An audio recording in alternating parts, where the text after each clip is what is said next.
जी। Hello students. वो video बीच में ब्रेक हो गई थी, तो जिसमें मैं साइन 30 को एक्सप्लेन कर रहा था। तो साइन 30 की वैल्यू हाफ है, ये हम सबको पता है।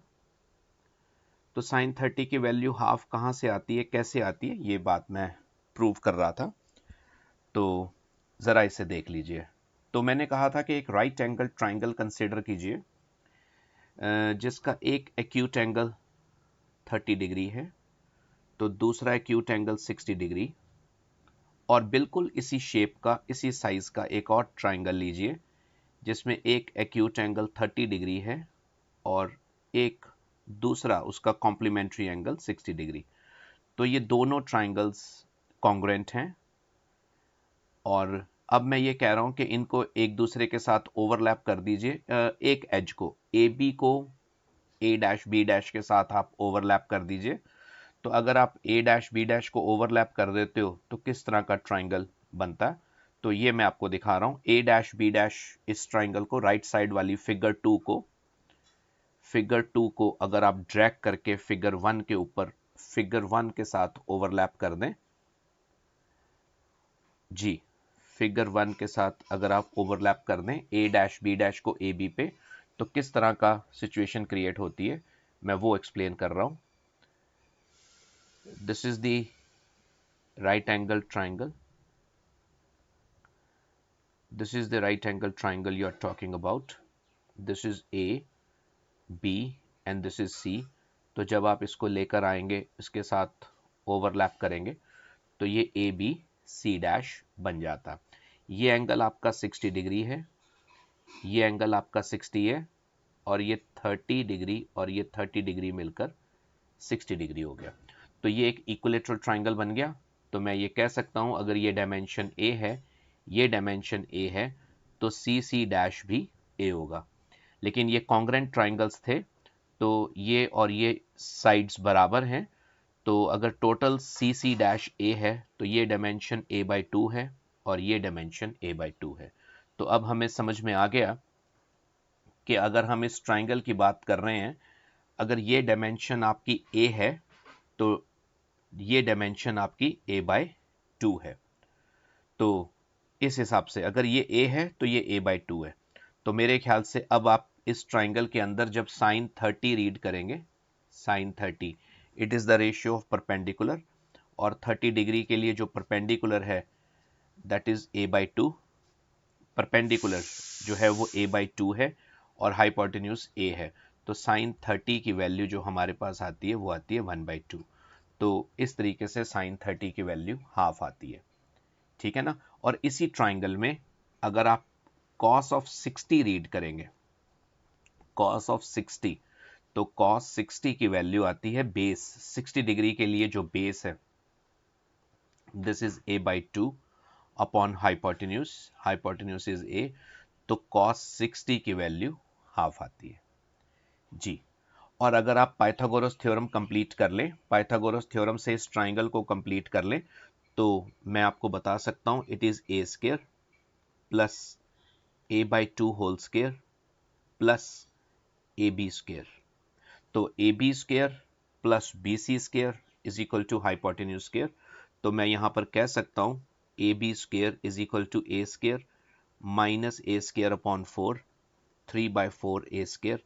सो I am sure a b is equal to, a b is equal to √3/2 ए। तो अगर मैं इस साइड को लेबल कर लूं, this is √3/2 times A. Now I can read sin 60 as well. So sin 60 happens to be sine of this angle, sine ratio against the 60 degree angle. Well, for 60 degree, the opposite side AB is the perpendicular, so √3/2a upon the hypotenuse. So it's under √3/2.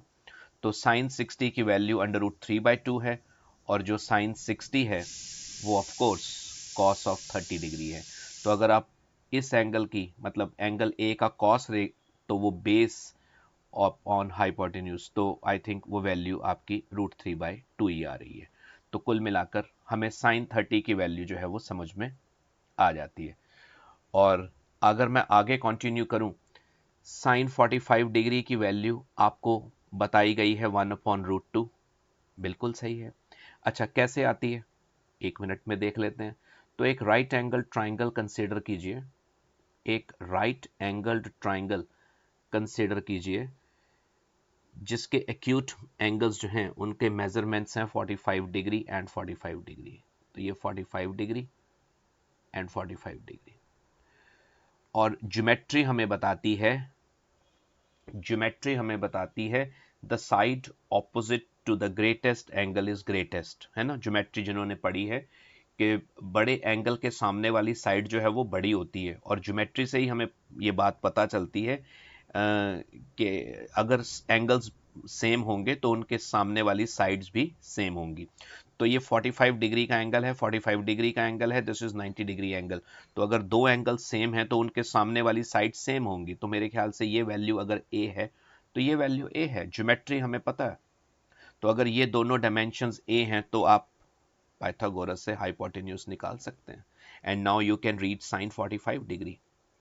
So sine 45 degree, it is perpendicular. For this angle, the perpendicular is A and the hypotenuse is under root 2A. तो sin 45 की value आ जाती है 1/√2 sin 45. At 45 degree, the sine ratio means the ratio of the perpendicular to the hypotenuse. These two lengths bear this ratio, sin 45. And what is cos 45? For this angle C, cos 45, it is base A upon hypotenuse, तो उसकी value भी 1/√2 आती है। तो 45 degree पर sine ratio और cos ratio same होती हैं क्योंकि परपेंडिकुलर और बेस सेम होता है। तो साइन और कॉस की वैल्यू सेम आती है। और tan 45 की वैल्यू जाहिर बात है 1 आएगी, perpendicular upon base. tan is the ratio of perpendicular upon base, तो tan 45 की वैल्यू 1 आती है। तो अब अगर ये सब चीज़ें आपके पास हैं तो अब आप इसको टेबल में इस तरह से याद कर सकते हैं ना। कुछ बातें तो मैंने समझा दी हैं, कुछ बातें मैं नहीं समझा पाऊंगा इस समय। 0 degree, 30 degree, 45 degree, then it is 60 degree and 90 degree. तो ये साइन वैल्यू है, ये कॉस वैल्यू है और ये टैन वैल्यू है। तो साइन 30 की वैल्यू 1/2, साइन 45 की वैल्यू 1/√2 और 60 की वैल्यू √3/2।